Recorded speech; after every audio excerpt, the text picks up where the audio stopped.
I'm Jessica, and this is Daebak K-Rambles, where a couple of friends review Korean dramas. And we are on the last episode of Spooky SZN. Yay! Woo! And for this episode, I am joined by my friend Caitlin from the NoSleep4Dramas Blog and Podcast. How are you, Caitlin? Hello, I am happy to be here. I know you are, because you are my crime friend, my crime and thriller girly, and when I said I was doing a spooky season, you were like, yes, you rang, you called. Yep, absolutely. Yes. So we are going to be covering the movie I Saw the Devil. And Yep. I gave a list of movies and you were like, let's do I Saw the Devil. Because I'll tell you why I said that. Because I watched this earlier this year for the first time. And then I saw it on your list and I was like, okay, well, I watched it early this year. I have to do this. Perfect.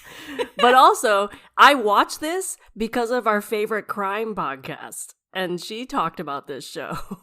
And so it was like, well, I need to check out this movie now that our crime podcast talked about it and referenced that this actual crime was reflected in this movie, and like this movie was based off of this actual killer I was talking about in this episode. So I was like, oh, okay, I need to go watch this movie now. Full circle moment where we both listen to Korean true crime podcasts. We love Mimi Mizicko, and so shout out to her and her wonderful podcast. And so we both listened to this episode about this true crime that happened in Korea, and so they created this terrifying media for us to consume that is loosely based on this crime.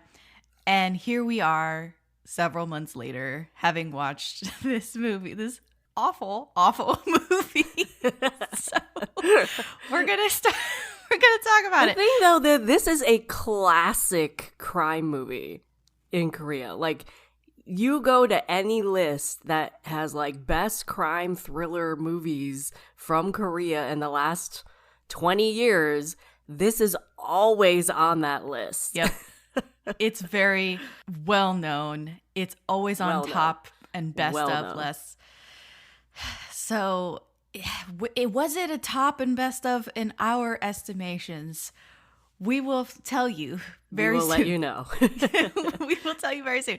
But if this is your first time listening, go ahead and subscribe on your favorite podcast app. We're on Apple Podcasts, Spotify, Google Podcasts, and many more. And if you like us, please give us a review on Apple Podcasts and Spotify. Come and check us out on social media to stay up to date on our latest episodes and reviews. You can find us on X, formerly Twitter, Instagram, Facebook, and TikTok at Daebak Pod. And lastly, if you're a fan, please consider becoming a patron. It's a great way for you to get involved and show your support. You can check out the page on patreon.com/DaebakPod. Once again, the Patreon is patreon.com/DaebakPod. And shout out to our patrons: Janet, Curtis, Bale, CD, Alana, Grace, Lorna, Adia, Sammy, Caitlin, Julia, Michelle, Tanmei, Erin, Marta, Delphia, Maria, Kelly, and Sarah. All right. Thank you, guys. And we're going to get into it. We are going to talk about the movie I Saw the Devil. The IMDb synopsis reads: a secret agent exacts revenge on a serial killer through a series of captures and releases. I think that IMDb synopsis actually gave a lot away, because when I watched the movie, I didn't know anything. I was like, I think this movie has Byung-hun in it, and I just played it again at like 1 a.m. I don't know why I am so brave in the wee hours of the morning. But I played it months ago, like earlier this year, and was like thrown. It was shocking. So I'll leave it at that. I think this IMDb synopsis gives too much away because I walked in blind. But this movie was originally released August 12th, 2010. It is 2 hours and 24 minutes long. I think that's a little long, I will say. It's a little long. It's a touch long. Yeah. The director and screenwriter is Kim Ji-woon. He has also directed things like The Age of Shadows, The Last Stand, The Good, The Bad, The Weird, A Bittersweet Life, A Tale of Two Sisters, which I have also wanted to watch. That's another horror movie. So a lot of things on this list that, Dr. Brain, the TV show. This episode is brought to you by Redfin. You're listening to a podcast, which means you're probably multitasking. Maybe even scrolling home listings on Redfin, saving homes without expecting to get them. But Redfin isn't just built for endless browsing. It's built to help you find and own a home. With agents who close twice as many deals, when you find the one, you've got a real shot at getting it. Get started at redfin.com. Own the dream. Great show, by the way. I Great knew you had watched it. It's on Apple TV if you want to know. Yeah. So lots of things on Hill's filmography that are worth a watch. It's co-written by Park Hoon-jung. This guy has written The Witch, Part 1, The Subversion, as well as the sequel, The Unjust New World, The Tiger. So some movies, some really interesting stuff. I haven't really watched much else besides The Witch, Part 1, The Subversion. Have you watched stuff on this list? No. I have... I'll let you know my history when it comes to horror stuff. I have not tried The Witch because I feel like I'm going to be too scared. Oh. I don't know. Okay. I recommend going in to watch The Witch blind. Don't look up anything. Just go in and say... I'll tell you, it has Kim Da-mi and Choi Woo-sik. Mm-hmm. Yeah. That's all you need to know. Yeah. All right. I just need to know if it's like possession stuff or is it like serial killer crime stuff. No, it's not 'Cause possession if it's stuff. serial killer crime stuff, I can handle that. Possession stuff, not so much. No, it's not spiritual. Okay. All right. The cast for I Saw the Devil is Lee Byung-hun. He plays Soo-hyun, the secret agent. Min-sik plays Jang Kyung-chol, the serial killer. And then we have some other players. We got a couple older actors who play police officers or squad chiefs, Jung Kuk-hwan and Chun Ho-jin. And then we have Choi Moo-sung. Yes, that Choi Moo-sung. He plays Taeju, and I will not be saying like what his character is or does. And that's pretty much it. I'm not going to say anybody else in the cast list. There are more players, but they're kind of more like bit players or cameos, depending on how you look at it. But I think we've come to the end of that section. Caitlin, how do you feel about I Saw the Devil? What are your thoughts? So, I rated this a 7.5 out of 10. I wanted this to be better than it was. The acting was brilliant. It was really good. But they advertised this, at least the trailers I saw before I watched this movie. I'm not saying everything advertised this, but they advertised this as like a cat and mouse movie. So I went in there expecting a cat and mouse movie. And it really wasn't. To me, it was very one-sided. Even to the end, where he did, like, the Choi Min-sik's character sort of took revenge at the end, but, like, it was still very one-sided because you're up against, like, a special agent secret forces person who knows every torture method in the book against your average citizen serial killer who is still extremely violent and brutal, but does not have the fighting capabilities as your secret agent guy. So for me, to advertise this as a cat and mouse serial killer, and like the thing is too, is like even if you have that setup and you're up against like a soldier combat heavy or like secret agent person against your regular citizen, make the serial killer extremely smart, like and it's like a battle of wits and brawn or something. But that wasn't the case either. It's like average citizen guy who is just really, really horrible killer like really horrible human being up against a secret agent who knows every torture method in the book and has every gadget you can possibly think of. And so to advertise this as a cat and mouse story, I think was bad advertisement because it was extremely one-sided when it came to the chase and it was like the secret agent was the cat and he was basically playing with his prey the entire time. And it was not an even cat and mouse story, which I love, which is why I watched this movie. I totally understand where you're coming from, but I also feel from a marketing standpoint, audiences are a little bit stupid. True. So if you try and sell it as something other than cat and mouse, it's just the cat is dominating most of the movie and the mouse isn't getting away necessarily at any point, I think that would confuse the audience and maybe bar them from wanting to watch the movie because least, or you can just I think in my mind it was like, well, just advertise it as a revenge story. Like, don't advertise it as a cat and mouse. Just say what it is, which is, it's a straight up revenge story. I'll go into, like, when it goes into spoilers, I have some questions about that, but it's straight up revenge. It's not a cat and mouse. I see what you're saying.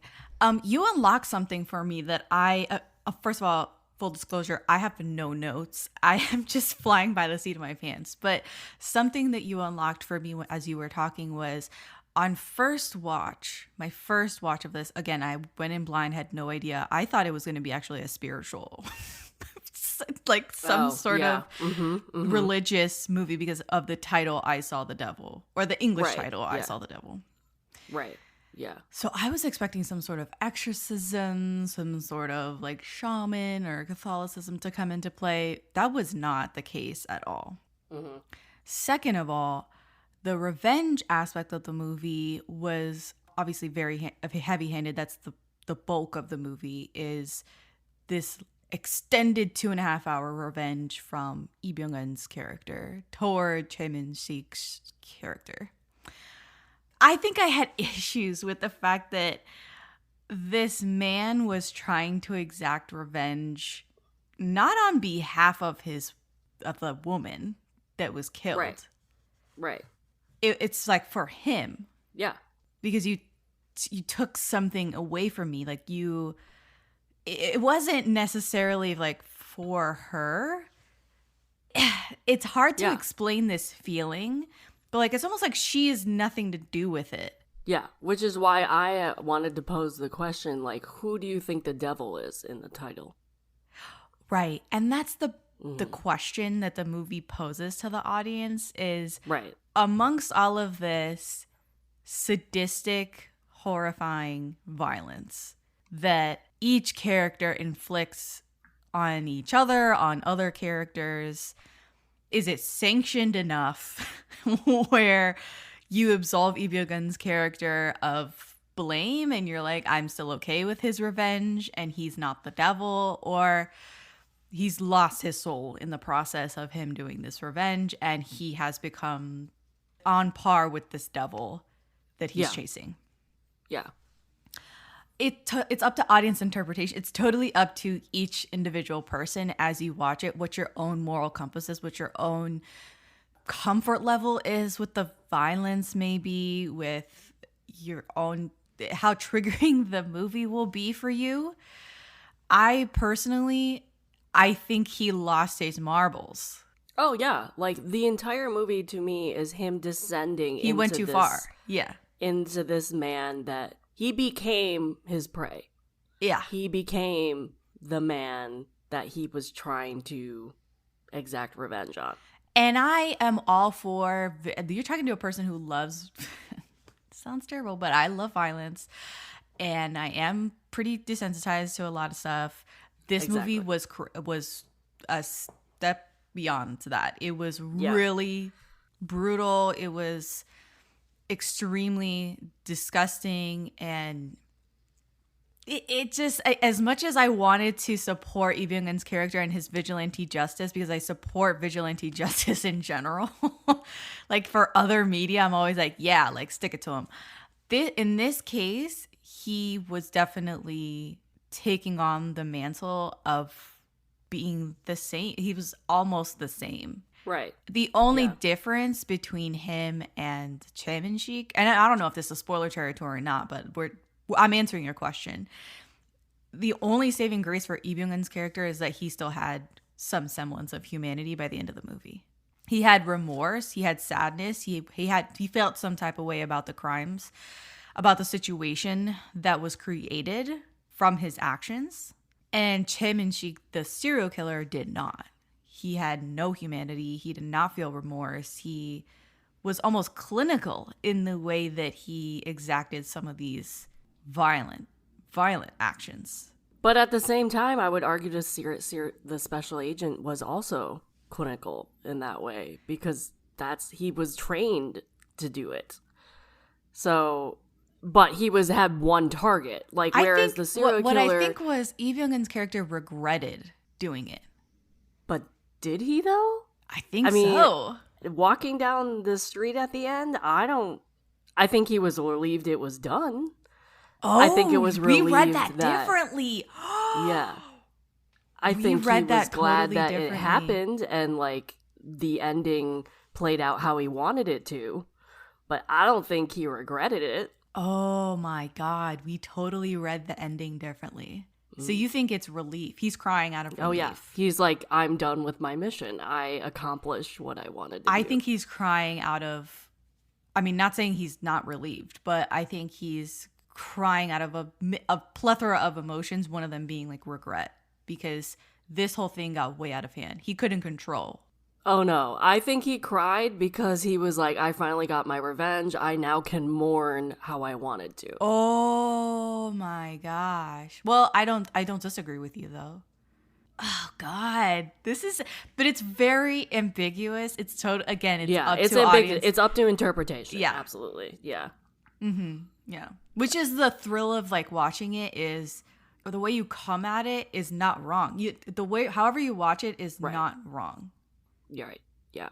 There's not a wrong answer for how you think these characters are feeling or if they're right or wrong. It's not, you can feel however you want to feel. Right. Because, like, for example, with the title, you could see that both ways. You can do, like, okay, serial killer guy is always confident, like extremely confident he's not going to get caught. Then he meets his worst enemy, who's probably more, I wouldn't say more brutal than him, but can be as brutal as he is. And he's like being chased by this guy. It wasn't like an equal. It wasn't like they were both kind of just living parallel. No, he's the prey of this guy. So he saw the devil. Or you can take it from the perspective of the secret agent where he was not aware that this dude is out there, or like blissfully unaware, and then he realizes this kind of killer is out there in his home country, and he sees the devil and now has to, I don't know, I want to say repent, but it's not repent. Or it could be in the course of his vigilante revenge quest, he sees the devil within himself. Exactly. Yeah. Which I'm inclined to believe that version of the interpretation of the title. So it's like a vicious cycle. That he's discovered that he has this devilry within himself. Right. And it's scary. Yeah. Whew. All right. So didn't mean to get that deep and philosophical right off the bat. But this movie, as we said before, is not for everybody. It is very hard to watch. It is not a slow burn either. It gets going very fast. Like the first intro sequence if you can't get past that, I don't think you will be able to watch the rest of the movie. No. Like, I'll tell you one thing. Like, I think I talked about this in I think it was Liliana's podcast that I recorded recently about crime in general. Crime movies do not have the censorship that the Korean dramas do. Oh, well, so no. They are so much more violent and so much more like show more stuff, show more nakedness, show more weaponry, show more violence in general. So if you have never seen a crime movie versus a crime Korean drama, do not pick this one as your first go into crime movies. Like, DM me to ask for some little This is like taking an AP class when you've been in like remedial classes this whole time. It goes from 0 to 100. I mean, like, you guys know me. I can watch pretty much anything when it comes to violence. I'm very desensitized to it. This had me cringing when I watched it earlier this year. Like, there's two specific scenes in this movie that I was like, oh my God. And I've watched every single episode of Criminal Minds. So, like, and those get brutal. So, that will tell you something about how violent and how gory this movie is. There's just so much, like, there's a lot of, I remember saying that the serial killer displays almost like a clinical sense of the way that he enacts the violence is almost clinical, but there's just a sense of like no pathos. Right. Yeah. When he does that. He doesn't have any empathy. He doesn't think he'll ever get caught until he does. He lives on the cusp of society, so no one cares and no one has cared. Like, he's old. He's a older person. So he's been doing this for a really long time. So I have some fun facts, and maybe it's a bit much to call them fun facts at this point when we're talking about something so terrible. I also have a fun fact, but it's not really fun. Why didn't you say yours first? So when we going back to the conversation of like the I saw the devil thing, Yes. where one of the parts of him seeing the devil is like him realizing this type of killer is out there. Yeah. Fun fact. The FBI says there's 25 to 50 active serial killers in the United States at one time, currently. 25 to 50 active serial killers now, right now. Yeah, right now, this year. Are half of them truck drivers? Because I remember seeing something very well about be. the truck drivers being... Could very well be. Like, it was system of... They were finding bodies along the major highways, and then they overlaid the map of the big truck drivers and the 18-wheelers where they were going, and it was identical to the routes, and they were just dumping the bodies where they were trucking, and I was like, oh, God, here we go. Something everybody already knew, but... Yeah. Okay, but yeah, so that's the statistic, is like FBI says 25 to 50 serial killers are always active. It's about 25 to 50. And that's United States alone. That's United States alone. Yeah. Like, some of these countries, other countries, don't even want to report that statistic to even tell people how many people they have in their country. Or they don't want to know, basically. So that's a statistic for you. Okay. Well, that's not a fun fact. That's a disturbing fact. It's a disturbing fact. All right. So my fun facts are a little less morbid, maybe. The Korean Media Rating Board. We were talking about the rating of the movie and cuts to the movie. The Korean Media Rating Board forced Kim Ji-woon, the director, to recut the film for its theatrical release, objecting to its violent content. Otherwise, the film would have gotten a restricted rating, preventing any sort of release in theaters or on home video. You're just shaking your head. You're like, oh my God. Like, what we got is crazy. The international cut did away with a lot of sequences the director regarded as unnecessary and added all the scenes banned by the Korean censor board.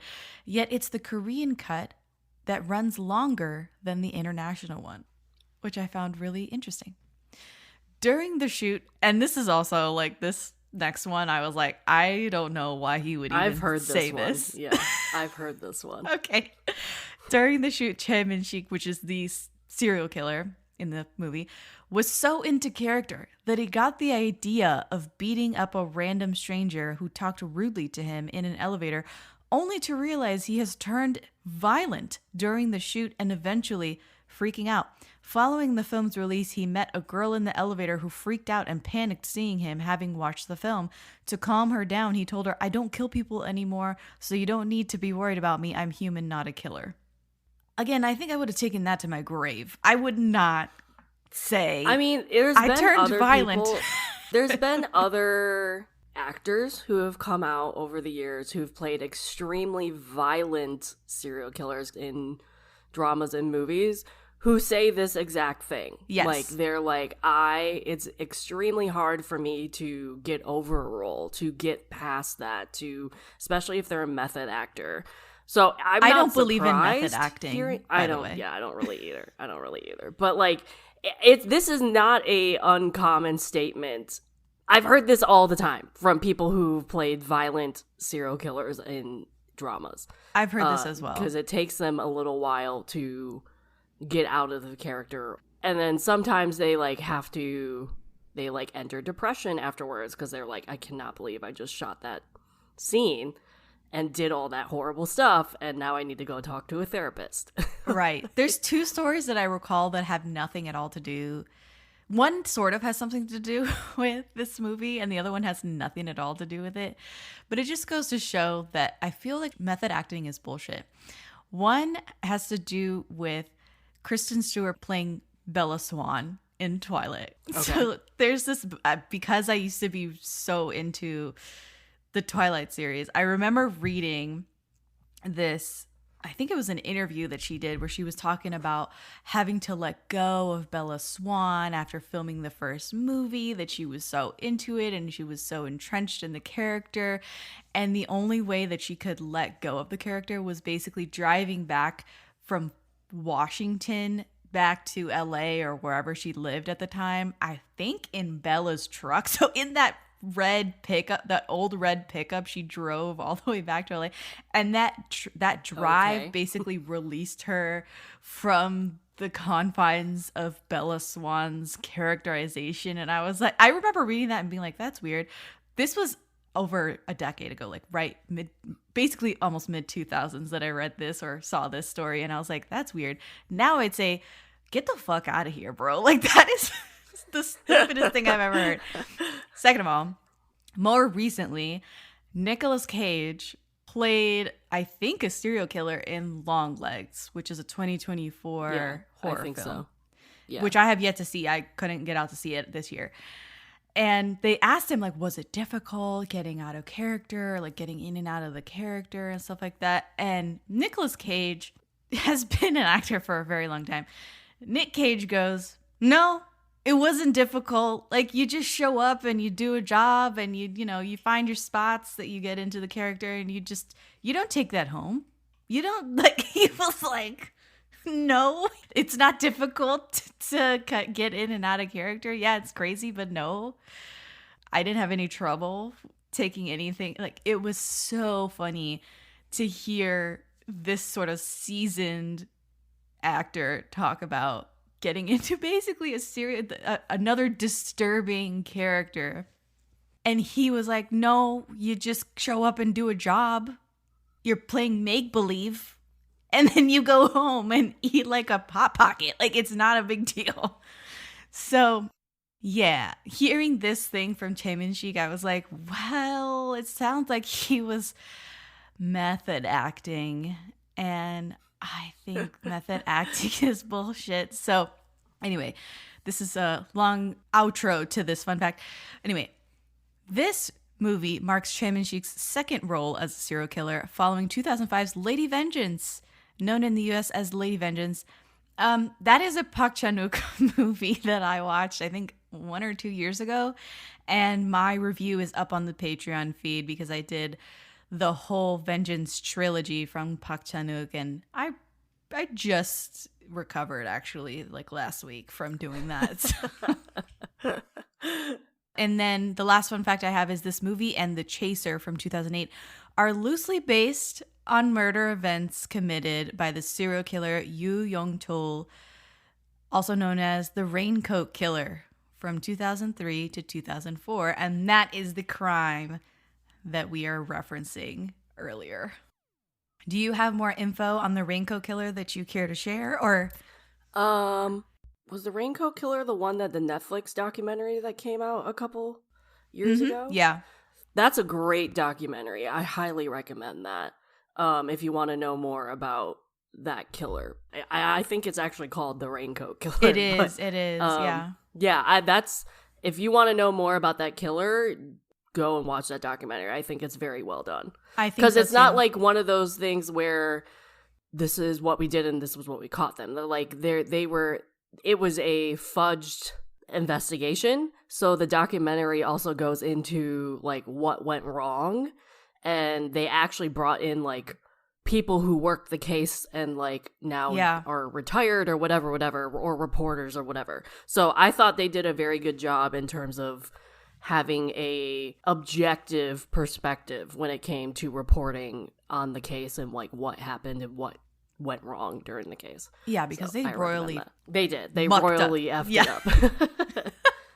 Yeah. What really affected me was listening to not the testimony, but the interview from the female CSI who was on the case, who was trying to get fingerprints from one of the bodies to try and identify one of the victims. And she was basically talking to the victim and like, please, like, let me try and get this fingerprint, because it was so decomposed at that point that they couldn't. And she tried over and over and over and over again to get a clean print. And finally she did and was able to identify that victim. But it was her persistence and the fact that it was a female CSI in the mid 2000s, almost 20 years ago. And that was very male dominated industry. And it was affecting to hear her talk about the case and how she approached it and seeing the victims and stuff like that. So I highly recommend watching The Raincoat Killer, which is on Netflix. It's a Netflix documentary, like you said. And then obviously you can listen to Korean True Crimes podcast episode on this same topic. All right. What would you, so you gave it 7.5 out of 10. Yeah. What would that equate to in 5 out of 5 soju bottles? I would say like 3, like just in the middle. Because it wasn't bad. It's just, it wasn't what I was expecting it to be. Mm-hmm. So I think I went in with expectations, and when those expectations weren't met, my rating went down. I had no expectations. So I feel like my rating was 4 out of 5 soju bottles. Mm-hmm. But again, I was a little bit, why did this story about all of these female victims and his relation that was, I'm not going to say who it was. I'm trying to like keep less spoilers out of this section. But, you know, the females that were brutalized, it ends up not it's not about them. It's about these two men. It's not. Yeah. And I think that rubbed me the wrong way. Yeah. Yeah. Because they basically did what the serial killer was doing to these women. And that was dehumanizing them. Like, they were... Like, it didn't matter. They were plot points. Right. They weren't... Even the fiancé. Like, the fiancé wasn't really... Like, she was a plot point at the beginning of the movie, and that was it. And never discussed again. Right. Like, stepping stones for these men to have their little battle. Yeah. Even the father, too. Like, it wasn't just the two main people. It was the father also. Almost like a pride thing. Like, I can't believe they did. Like, this guy did this to us, even though I'm a cop and you're a security guy. Yeah. All of them were too prideful. Like, it was including ironic. The serial killer. Like, they were reveling and angry at the irony of the fiancé getting brutalized and murdered because of what they do for a living. Exactly. And how important they are. Yeah. And I don't think it's overt, but it's there. Oh, it's there. It's there. But then the first scene shows so much in this movie. Well, not the first scene. The first sequence crime scene. The first crime scene. I mean, we'll talk about it. We'll talk about it in spoilers. We'll start there. We'll start at the beginning. But honestly, that's a huge reason of why my score is a 4. And also, I think the movie is just too long. Yeah, it's way too long. It just keeps going. Yeah. So, but it's well done. It looks great. I think it holds up. The acting is amazing. Acting is amazing. Acting was great. It's got a lot of moral quandaries. What would you do? How would you handle this? What if how would you pass judgment on Lee Byung-hun's character? Because I think everybody is in agreement. Like, we should just burn the serial killer at the stake. Right. That no one's going to say. But that also is the way the story wanted you to think at the same time. What does justice look like for you? What does justice look like for you? Mm-hmm. And I don't know if it's necessarily put him through the justice system. My thing, though, is if this wasn't the fiancé, because he's not a cop, the father was, but he's not. Right. So if the serial killer did not go after the fiancé and it was just a random girl, this movie never would have happened. Exactly. And never would have. Like, all the other victims don't get. Exactly. Like, he's not doing this on behalf of like all of these women and the women that he didn't kill, but raped or somehow brutalized. Yeah. And I take issue with that. Like the motive, the intention behind his, it's not clean. Right. It's muddy. So yeah. Anyway, 4 out of 5, 3 out of 5 soju bottles. And we are going to talk more at length about what the hell happens in this movie. Because we've said like the basic inciting incident, but we haven't exactly said what he does in the first sequence. And what is the cat and mouse thing that happens throughout the movie, which really there's just so much that we haven't talked about.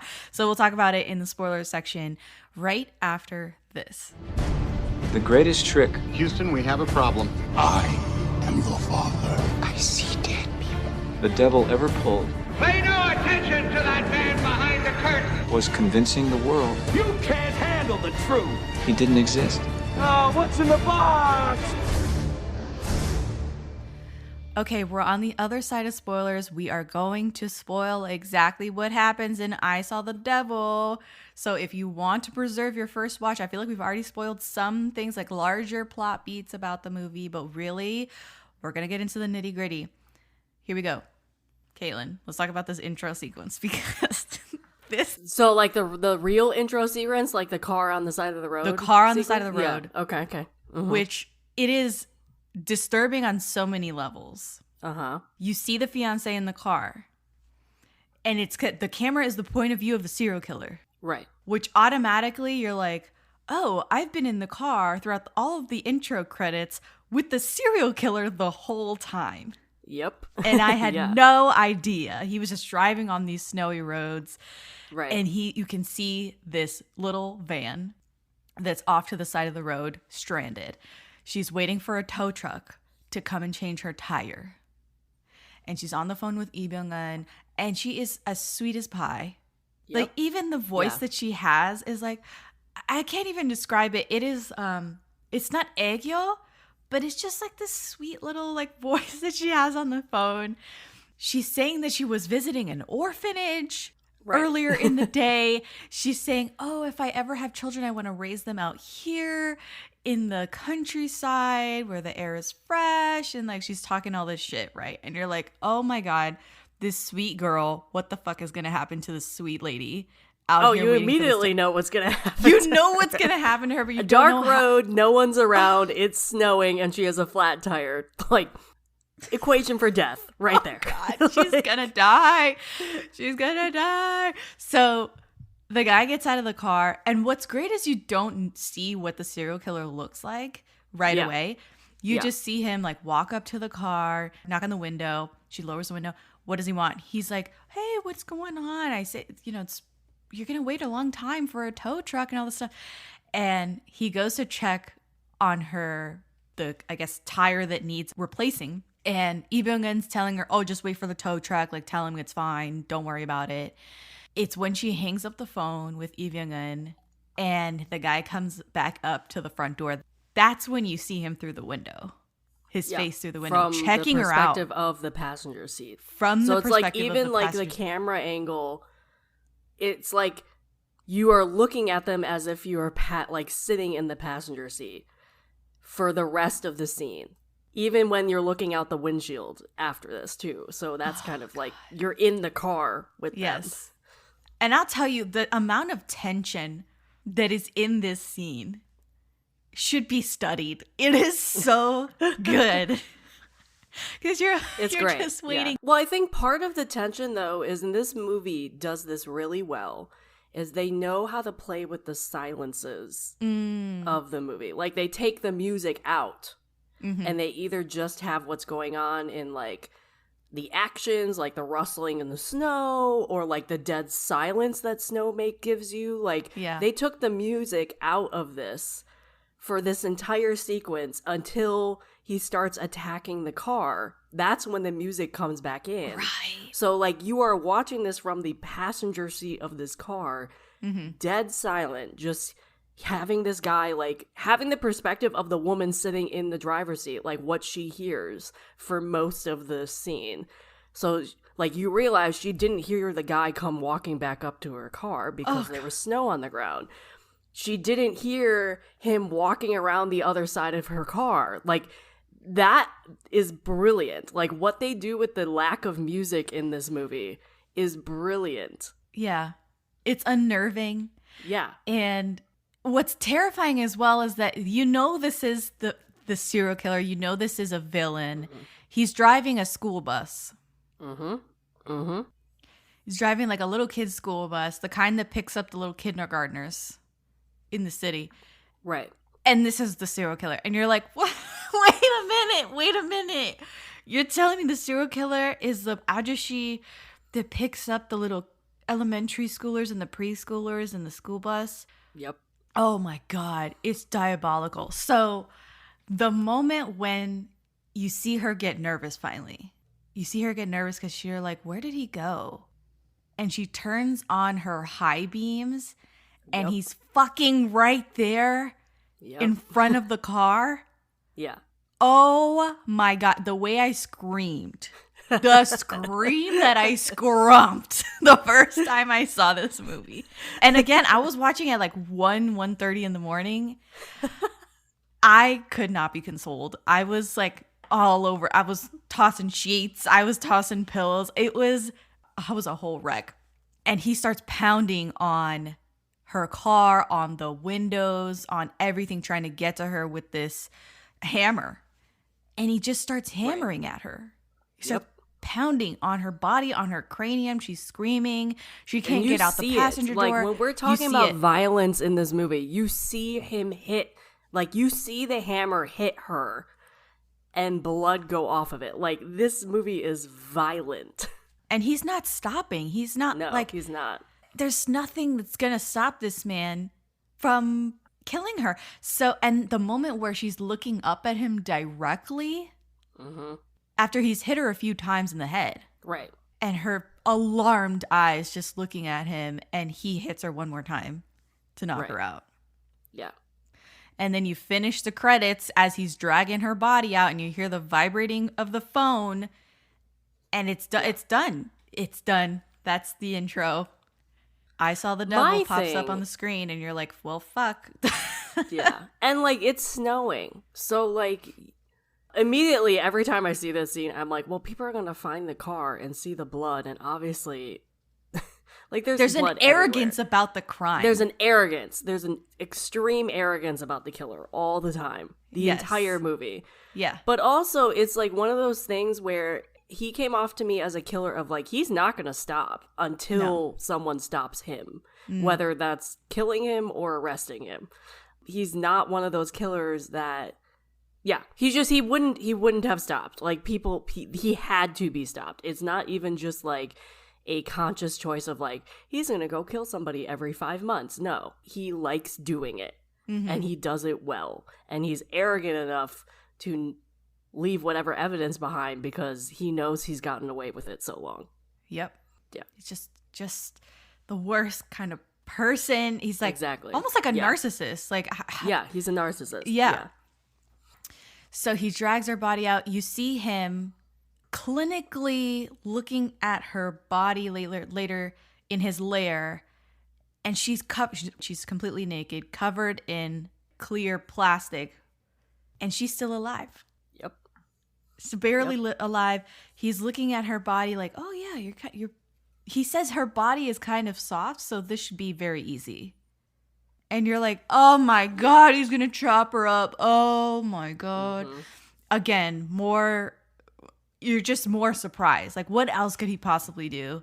He's probably already raped her. He's taken off all of her clothes. He's got this whole setup here. He's got all these rusty ass knives that he's gonna carve her up with. And she weakly says, like, please don't kill me. I'm pregnant. What I love is she says, please don't kill me. And he goes, why? Why not? Right. What's brutal is, he's, whatever reason she's going to give, he's going to kill her anyway. But he takes the time to talk to his victim and ask her, why not? Why do you think I should not kill you? Yeah. And honestly, this is a trope that happens in crime stuff all the time, especially if the victim is a woman, where she'll claim she's pregnant, thinking that it will enact some sympathy when it comes to the killer. It never does. It never does. Unless it's a killer, like there's been some Criminal Minds episodes where like the objective of the person who did the kidnapping was not to kill the person, it was to impregnate the person. So like it was like, this is a trope that happens when it comes to women victims all the time. So like when I first was watching this and I was like, before she said it, I was like, she's gonna say she's pregnant, isn't she? Because between talking in the car with the special agent, like talking about she went to I want to raise our kid out in the countryside, I'm like, oh no. Oh no. Oh no. Yeah. The foreshadowing was there. Yeah. Oh shit. So anyway, and then he just doesn't even say anything, he just hacks off her arm. While she's or her alive. head, I think it was. He beheads her at that point. Well, I think it was the arm first, and then it eventually became everything. Yeah. Ugh. He just did all the joints, basically. And again, without any, like he would be cleaning a warehouse that he worked at or anything, his own house, cleaning the blood out off the floor, putting all the water and the dirty viscera into the sewer system that he has down there, and like nothing, like he has there's nothing behind his eyes when he's doing all this. Yeah. In the middle of nowhere. He's like not near civilization. Yeah. And that is our serial killer. We got our nice intro with the serial killer. When they find her body is the next really in-your-face, impactful moment, because I think a few kids find her ear in a black plastic bag out in a field. Yeah. Triggering a whole police investigation, which is a circus. It's a chaos mess. Like, it's a circus. There's media there. There's CSI there. There's cops there that look like they don't know what they're doing. They shouldn't be there. Like, they're just there to look important. Yeah.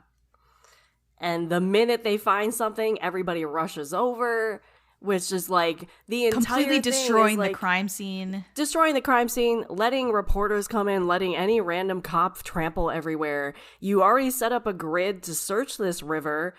And then the minute somebody finds one body part, you abandon which was not just the any grid. body part. It's not any body part, but like you abandon the grid that you built to not compromise anything. And the minute they found one body part, everybody runs to that thing. It's like The you're destroyed whatever. Yeah, for the victims and exactly. this particular victim, this body, yeah, was astounding. Yeah. Now, I will say she was a daughter of a 30-something year detective. Yeah, the probably veteran more chief. than just a detective. So Yeah. everybody probably was like, we need to help out with this thing because he's extremely important.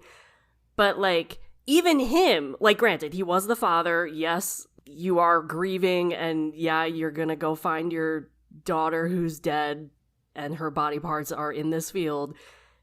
He just like abandons everything and just like runs into this mess and like refuses. He has like 5 people trying to hold him back saying you cannot go in there. Yeah. And it's just like, are you joking? Are you kidding me? And then to top it all off, because there's so many people in this scene, the person carrying the body part that already probably has been compromised trips. And the head falls out of the box anyway and becomes even more compromised. I couldn't believe when they dropped her head and it goes rolling out in front of Byung-hun, who showed up finally. Yeah. I was like, this could not be more traumatizing for the family members and him, like the fiance. And it couldn't be more of a botched investigation. Exactly. To get justice for her. Like if they wanted to grab any evidence, it would be long gone by the time it reached any facility that was going to process this. And it is an assault on the body. I found it like a separate assault on her body. Yeah, exactly. And sadly, I'm not saying this is just Korea, in old days, through history, this has not an uncommon occurrence that has happened. That, like, crime scenes weren't taped off right. People who weren't supposed to be there stepped in and caused contamination. People dropping things. Like, it's not uncommon this has happened, but it's just pure chaos at this crime scene. Yeah. So, I mean, not to say that the acting wasn't good, the cinematography wasn't great, them shooting at night and all of the lights and everything, this crowd of people by the river, it's really impressive. All of that top notch. But yeah, the implications of the scene and the way that it hits us, maybe as women, maybe it hits us differently, I think. Oh, yeah. Yeah. So I was like, oh my God. Like, all of them being men? And literally everyone being men. Like, it was like over 100 people there. Yeah, at least over 100 people. Throngs of men. Yeah. Just crowding to take pictures and see that. It was like very exhibitionist. I was like disturbed by this as well. If I wasn't disturbed by the actual crime, I was disturbed by the crime collection and process. Okay, yeah.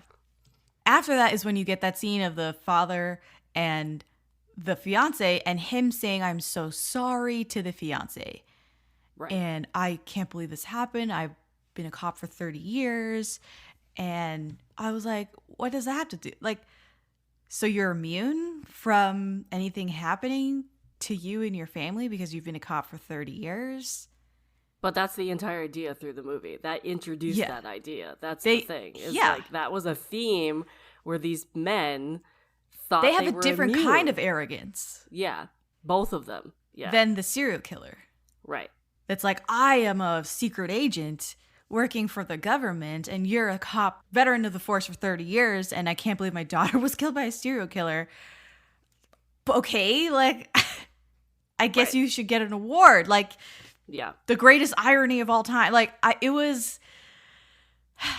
frustrating because the only victim here is the women, the daughter. Exactly. Yeah. Who really, like, was she supposed to hold up, like, her father's police badge and be like, no, wait, my dad's a cop. Like, you can't do this. Like, I don't know. Like, it was the way that they were acting on the park bench, talking to each other and saying sorry to each other. And I was like, why are you saying sorry to each other? What do you all got to be sorry about? Anyway, it was highly upsetting.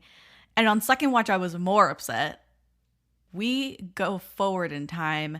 Everyone is telling Byung-hun to take off work, to take off more time, to grieve and process. And he's like, no, I just need 2 weeks. The 2 weeks in question are the rest of the movie. I thought that was funny. I was like, yeah. Both times. I'm like, yep, I just only need 2 weeks. I'm like, oh, I just need 2 weeks. Right. Okay. Gave himself a timeline here. 2 weeks to find out the killer, track down the killer, and fuck him up badly. Yeah. And at this point, he doesn't even know anything about this dude other than he killed my fiance. Yes. Like, doesn't know anything. And yet then you have a secret agent who has all the resources in the world to track this dude down. That is the start of, this is not a cat and mouse even playing field thing. Like, at all. Including you have a father-in-law that's a cop for 30 plus years who probably has connections in politics, everything you could possibly think of. Like, that is what this serial killer is up against. There's no way that's a level playing field. The dad gives him 4 guys. He's like, these are the top suspects. They've committed crimes like this before. He goes systematically through like 2 guys. I kind of thought that was a little bit funny how he goes through the first 2 guys. He blows through them. Right. I thought he would go through all 3 of the other guys bore he got to our killer dude, but he didn't. Real serial killer is the 3rd guy. He never even has to go through the 4th guy. But I think the guy, he like crushes his balls or something after he catches because all these people basically were arrested for sexual crimes. Sexual crimes and murder. Yeah, sexual crimes and murder. So he took his revenge in terms of the sexual part because he probably knows by now that his fiance was not only murdered and cut up, but also sexually assaulted as well. Mm-hmm. So he brutalizes them. It's actually pretty satisfying to see, because once the first guy especially, you don't really see what happens to the second guy that much. Right. He runs him over Right. and then he but anyway, the first guy, he catches him masturbating to porn. Yeah. Cuts off his porn connection, and then he starts beating on him, and he's questioning him like, do you recognize this? And has photos of the crime scene. Right. And he's like, no, I don't know anything about that. It's kind of funny. Then he takes a wrench and beats his balls. Yep. And I thought, wow, I wonder how many women who have been sexually assaulted would love to do that. But they give it to Lee Byung-hun to do. Right. And what's crazy is that when that guy is in the hospital, they're like, why did he turn himself in? He was guilty of the rape of some other person, the murder of some other lady that they had found in the river. It wasn't the right guy, but he had done other shit that he was guilty of. So he turned himself in for the other shit. Mainly because he wanted to get away from the guy. Yeah, he wanted to get away from He Lee wanted Byung-hun. So to he was like, fine, okay, I'll turn jail myself is in. more safe than out here, I guess. Yes, to out here with Lee Byung-hun. So then we get to Lee Byung-hun finds the lair of our guy. Yep. Which was honestly, when I first watched that, it was surprising where it was located. Because I didn't think it was be attached to the parents' house. I thought it'd be I didn't think it would be on the parents' property, honestly. Got it. But that also plays in the fact that this killer was very arrogant. Because you never see the outside of where this lair is until Lee Byung-hun finds it. So I assumed it was in underground somewhere, in a cave, because he was in the he was in the middle of nowhere countryside. There could likely be a cave out there, you know? So it's to have him. You gave him too much credit. I know, I did. But it's just the fact of it just shows more how arrogant this dude is, between keeping all of his trophies in one place, not even hidden, as well as literally just have to open his closet door and that's his entrance to the lair. All within, I don't know, 15 feet of his family. Rude. Yeah. So rude. Yeah. So he finds the ring. His fiance's he finds the ring. And all bets are off. Now he's got to track this guy down. I think he inserts the tracker. Makes him eat the tracker while he's unconscious, because he tracked him down to him about to assault another victim. Well, that's when he does it. In the greenhouse is when he puts the... He knocks him unconscious and makes him swallow the tracker. Right. And again, here's where I was like, oh, he could just turn him in now. He could just do something. He could just beat him to death now. No. This is when the cat and mouse starts. Really not, but... I mean, it does, but it's not a pure cat and mouse. It's just a cat playing with his food. Okay, but you know what I'm saying, But yeah, but and also it's if he had killed the guy there or turned him in, whatever he was going to do, this is obvious to state, none of the rest of the movie would have happened. I know, which means the 4 or 5 other people that ended up dying after this scene or being assaulted after this scene would never have happened. So it's it just goes on to the point of this dude doesn't care, is not exacting this revenge in terms of his fiance, let alone the rest of the victims, because this serial killer goes on insulting women for 2 more times after this. Yeah. Was there a time that you were like, I can't believe they did this, I would have cut this out? The bathroom scene. I get why it needed to happen, but I didn't understand why they needed to be violent after that. Why beat up the store attendant and the pharmacist? That part of it? Yeah. I didn't understand that. I understood why it needed to happen. He needed to find the tracker, but I think that scene could have played out very differently than how it did. Was that the time when he almost sexually assaults the nurse? Or was that No, that was the second. So he went into the hospital to get patched up, and that's when he did the nurse, and then that's when Lee Byung-hun took his Achilles heel out. Yes. Oh God. Ugh. But then, and then he let him go again after that. So this dude made this nurse do a sexual act on him, let him go again after that. And then he realized, because this guy kept finding him. So then we had the wooden house happen with the guy who ate the flesh. Well, okay, so let's pause here because we have to talk about the cannibal that's in this movie. I find it hilarious. The one thing I found funny is like this dude just had a string of killers that he knew and he found, and then he led the special agent dude to them. So this special agent dude just hunted down all these serial killers the entire movie, even though it wasn't like he was only hunting one. Right, he was tracking one serial killer, and it led him to Choi Moo-sung, who ended up being a cannibal, right, and was eating raw human flesh out here in the woods with his live-in girlfriend and his victims in the basement. And this is, I'm sorry, I have crazy eyes right now. Like, this is the part of the movie where I was like, whoa, I thought this was crazy. This just went into another stratosphere. Because honestly, didn't expect that. Did not expect that. No. And that's kind of when you get the serial killer gets the idea that he's being tracked somehow. Because the cannibal guy explains, I was like, no, dude, this dude, you're his prey. Like, he is coming after you. He is not letting go. You are arrogant and you are confident in this. I'm telling you right now, you are going to lose. Like, no matter what.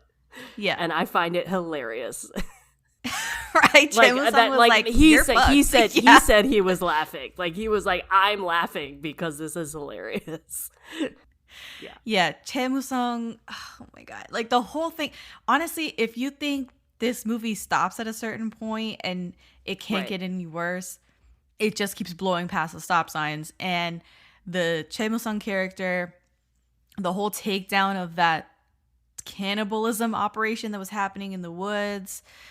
Again, Byung-hun doesn't do this out of like any moral obligation to save the victims that are in there, or I should definitely be taking out a cannibal that's hiding in the woods. No, he's doing this to get to his quarry. Yeah. To get to Choi Min-sik's character. Like, one of my favorite scenes was right before this, before he got to the cannibal's house, was when he was in that cab with two guys. Yeah. And which, again, how does he keep meeting all of these crazy people out here, like, killing people? Again, two killers, like a guy and two guys. One guy drives a cab, picks up unknowing visitors or like patrons, and there's a guy in the back and they two-team them. And of course they pick up this dude thinking he's easy prey because he's already injured. The reason why I like this scene though is how they shot it. Because it's just a camera spinning around the car the entire time to show, because eventually the car gets in an accident because literally the serial killer guy just goes ham on both of them and grabs a knife out of his sleeve and just takes him out, like stabbing everywhere. And it's just the camera going around and around and around. And eventually they crash into a tree and then he ends up at a cannibal's house. That's the reason why I like the scene. It's just the camera work, not necessarily him killing the two guys. I just can't believe we're talking. It sounds like we're crazy people, but the chain of events is he almost rapes this teenager in a greenhouse. Lee Byung-hun takes him out, knocks him unconscious, and inserts the tracker. Then he gets up, meets the two serial killers that are in the taxi running this scam. No, he goes to the pharmacy first. Oh, that's when he goes to the pharmacy? He goes to the hospital first because he tries to get his injuries assessed.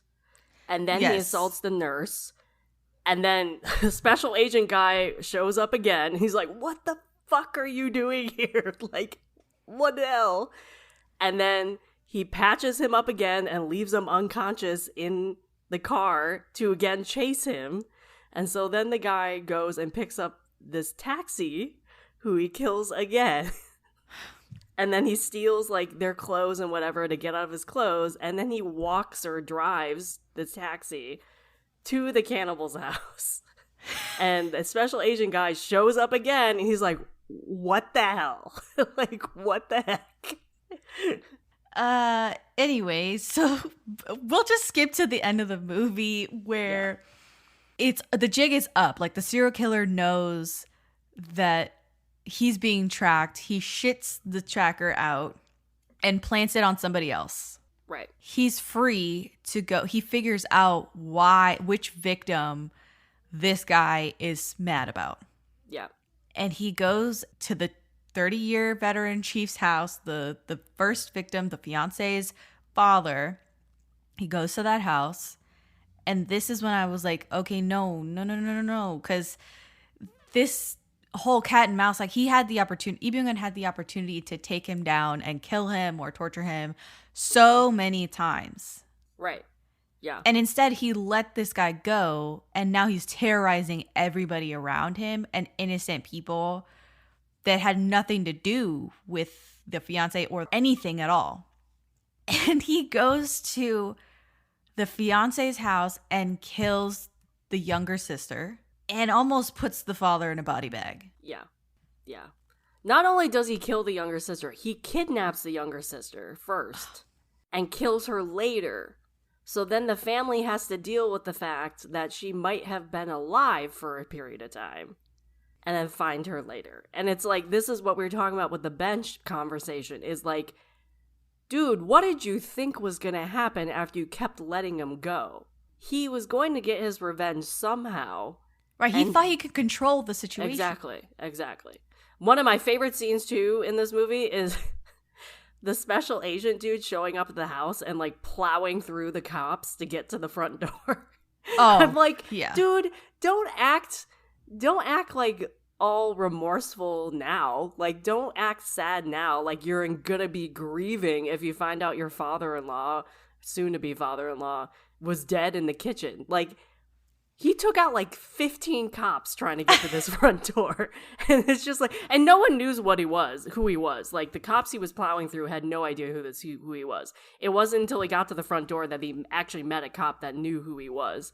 But it's just like, I couldn't feel, you can't feel sympathy for this. I find it really hard to feel sympathy for this secret agent at a point in this movie, because half of the movie was caused due to him being arrogant that nothing would happen to him and his family when he started on this revenge path. Right. And then you get to this scene where his actions met consequences, and I could not feel sympathy for the guy. I was like, dude, you let this dude go 3 times and tortured him and did all this stuff. This happened because of that. Like, if you didn't kill him the first time or lock him up somewhere and, I don't know, slow torture him like you should have, this wouldn't have happened. And the same with the cop guy. Like, the cop guy, like, the sister was telling them, stop this. Like, this is not going to bring her back. This is not going to do anything. Because this was sanctioned by the dad. Yeah, the dad helped out. Yeah. And now he has to live with the consequences that his other daughter also died. He lost both of his this. daughters to the same serial killer. Exactly. For being a shithead. Yeah. Luckily with the sister, we didn't see anything. Shithead. But it wasn't as brutal as, like... But that wasn't the point. No, that wasn't the point. That wasn't the point. She was still taken and kidnapped and... Yeah. Oh my god, it was this whole fucking thing. So the ending... Again, this is like a culmination of all of the terrible, no good, dirty acts that each of them has done has culminated into Lee Byung-hun sets up this Saw-like contraption. Well, first off, another one of my favorite scenes is when the serial killer was in the middle of the street. Because eventually he kills the sister. Oh, the cops. The cops being so incompetent. Yeah. Which is a trope in crime stuff. But the sister gets killed. And the serial killer basically is like, okay, I basically exacted my revenge. I'm ready to turn myself in, quote unquote, turn myself in. He's covered head and toe in blood, like just covered. Yeah. In a cop car. Like he drove a cop car to the middle of a street, a busy street, and is standing there waving a knife, waiting for the cops to come and arrest him. And the entire time I'm like, okay, dude, you just killed this dude's sister-in-law and brutally beat his father-in-law. Why do you not think this dude is still gonna hunt you down? Like, he also was extremely arrogant the entire movie. But he also was egging him on at this point. Yes. And so one of my favorite scenes is this secret agent just like opening his driver's side door, putting it into a wall so the door comes off, just driving at this man in the street, makes a U-E, grabs the guy, pulls him on his lap, and drives away with his feet hanging out the door. And the cops are like, what the heck just happened? Yeah. Oh my God. Like, and yeah, the cops were extremely slow. Like, they didn't want to move in for some reason. I don't really know what happened. Because, oh my God, a knife. Oh my God, a serial killer waving a knife. Yeah. Babes. Yeah. Yeah, so the secret agent guy kidnaps the dude, and basically leads to the very last standoff at the end of the movie where he slowly tortures the man. Yeah, he puts him in this giant saw-like contraption that he like puts something in his mouth so that if he lets it go, it'll guillotine his head off. Yeah, which was his own contraption. The serial killer built it. He took him back to his own lair and put him in his own contraption. And then he put one end of this rope in the dude's mouth. He tied the other end to the door. Called his family up, saying like, hey, want to come over for dinner or something. I can't remember what he said. And apparently the only sense of shame that the serial killer had was toward his family. Yeah. Who was, I guess he was non-contact with. Right. Yeah, because the grandparents were raising his son, apparently. Yes. So it was like finally getting him where it hurt. Yeah. And of course, the serial killer, when his family shows up, the serial killer who's stuck in this contraption, he's screaming for his family to leave as best as he can with that like gag thing that he has in his mouth that's he's holding on to for dear life, biting down on so that he doesn't get guillotined to death. Yeah. Because if they open the door, it will release the guillotine and chop his head off. And he can't get away because he's tied down. Like, he can't run. Right. He can't get out. He cannot escape. There's no escaping this. The family does manage to open the door, and that triggers the guillotine, and his son and his parents witness him get decapitated by his own machine contraption in his lair. Yeah, while the secret agent is just walking down the street, laughing and crying. And that's the end of the movie. And he, like, left the sound thing, he left the tracker in the room so he could hear everything this dude was saying and pleading for his family to not open the door, and then hear the guillotine like hit his neck and everything, and the reaction afterwards. Like, he heard everything as he walked down the street. Yeah, so it was reprehensible and startling. I think the movie is supposed to leave you extremely rattled. Yeah. But it is open to interpretation. The title, what does it mean? Who is the devil? What does the end scene mean to you? What does the end scene mean to you? It is all open to interpretation. There are no wrong answers. It will leave you feeling very icky. Obviously, there was trouble getting this even to screen because of how gory and violent it is. Yeah. But that is the end of the movie, and I don't obviously have no notes. I've just been flying by the seat of my pants here. Caitlin, is there anything else you'd like to say about I Saw the Devil? I did feel a little bit of Satan in this movie. It was just so much. There is so much in this movie. Yeah, it's brutal. And I mean, like, as I was saying, there are a couple scenes in this movie I even cringed at. Like the Achilles tendon cutting in the doctor's office. I was like, ooh, okay. And then in the last scene, the screwdriver to the cheek.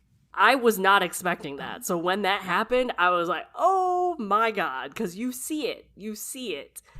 those are like the two scenes that like I really cringed at, because I was like, okay, I mean, they made it believable. Whatever they did, those special effects, they made it believable, and It's gross. Yeah, it was bad. It was really bad.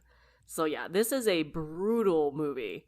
It's a lot of pain, a lot of mania, a lot of obsession, and there's nothing really simple about it. Yeah. But one of the things like I found really ironic, which I would like your take on, is so at one point when the sister was like trying to convince him to not do it anymore, and she was on the phone, and she said the line, "Revenge is for the movies." mm-hmm.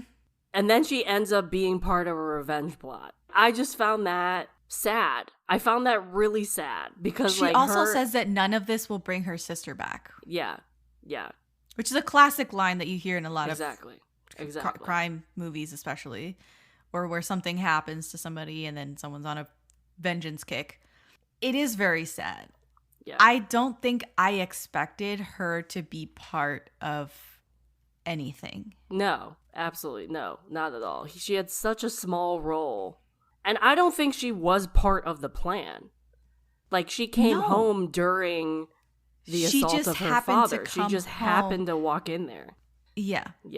That just goes to show the impulsive nature of Exactly. the serial killer. Yeah. And the cruel twist of fate, destiny, inyon, whatever you want to call it, Right. in this movie, where, of course, the other female in the family gets fucked over. Right.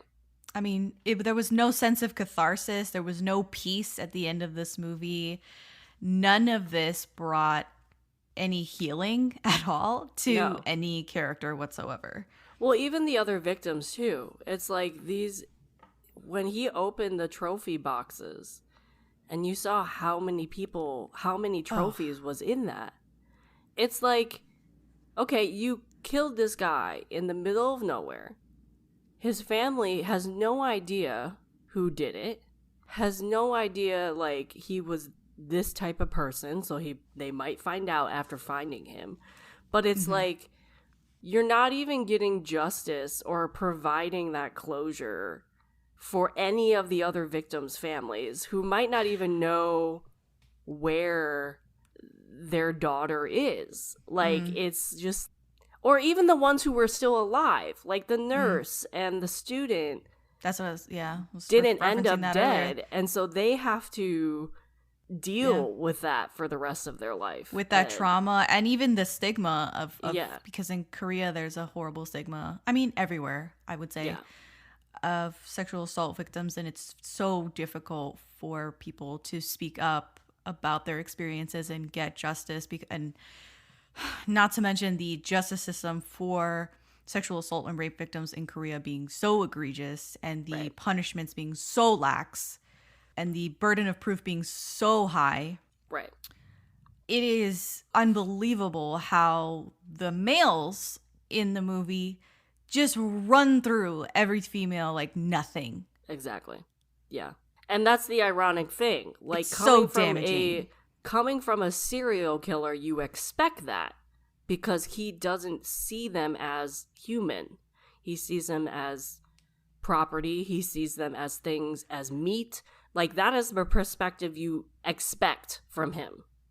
You don't expect it from the agent or the father until it happens. And then you're like, okay, who's the better person here in this movie? Right. There are no... Is There's the no hero good a people. real hero? Yeah, there's in no this good movie? people in this movie. No. It just, the whole of the movie, the act of the vengeance and the whole revenge thing, it just tarnishes Lee Byung-hun's character irrevocably. Yeah. How scary do you think this movie is? It's shocking. I mean, it is scary. There was not that many jump scares other than the first one. Yeah. Of her turning on the high beams and he's right there. Yeah. There's not traditional jump scares in the movie, but I think the content of it is super I think it's scary. It's deemed scary because it could happen in real life. Right. Like, it could happen. Like, something like this could happen. And I think that's what makes it scary to some people. Serial killers in general, that's what is scary to people. Yeah. There's an element of this is based on a true crime. Right. Yeah. It is well documented, especially if you start down the rabbit hole of Korean true crime. Right. Well documented how the police fuck up every single investigation. Yeah. So this movie can transcend torture porn and can transcend just being a grisly horror movie. And that's why I think it's difficult to just sleep well at night after watching it. Mm-hmm. Because there's an element of truth to it. Right. Yeah. And there's an element of men just don't, like, they fucking hate women. Like, of course, the undercurrent of misogyny in the movie, deeply unsettling, and it's real. Right. Yeah. In the real world. In the real world. Yeah. So a lot of elements of it will not let you sleep well at night. No, not at all. And will make you very uncomfortable when you're actually watching the movie. Yeah. Yes. So happy Halloween, everybody. And with that, we are basically done with Spooky Season 2024. Woo! Oh, God. So thank you so much for going on this really scary journey with me, Caitlin. Where can people find you online in case they haven't listened to all the other episodes with you on them? Well, thank you for doing movie stuff. I really want to do more movies on my channel too, because I feel like movies don't get the attention that they deserve. I really liked listening to your other movie reviews this season. So you can find me on Instagram, TikTok under NoSleep4Dramas, 4 Dramas. And then I also have a podcast called the NoSleep 4 Dramas Podcast, which you can find on Spotify and Apple. And Instagram. I'm on Instagram under that same name, if I didn't say. Yes, please reach out to us if you want to talk further about crime or a thriller or anything about that. Caitlin is your go-to for that, please. And also, if you want to talk more about I Saw the Devil, we'll reluctantly talk more about this movie with you. But that's it. That's been our show. I'm Jessica, and this has been the Daebak K-Rambles Podcast. Stitch Fix. Stop shopping, get styled. A+ on the outfit, Miss Turner. You are about to slay parent-teacher conferences. Oh, these? Just the most perfect fitting jeans my stylist sent me. Oh, hello, you, who didn't set one foot in a mall and still looks amazing. Just share your size, style, and budget, and your stylist sends personalized looks right to your door. Stitch Fix. Get started today at stitchfix.com. To my stylist. This look is dedicated to you. Thank you. Thank you.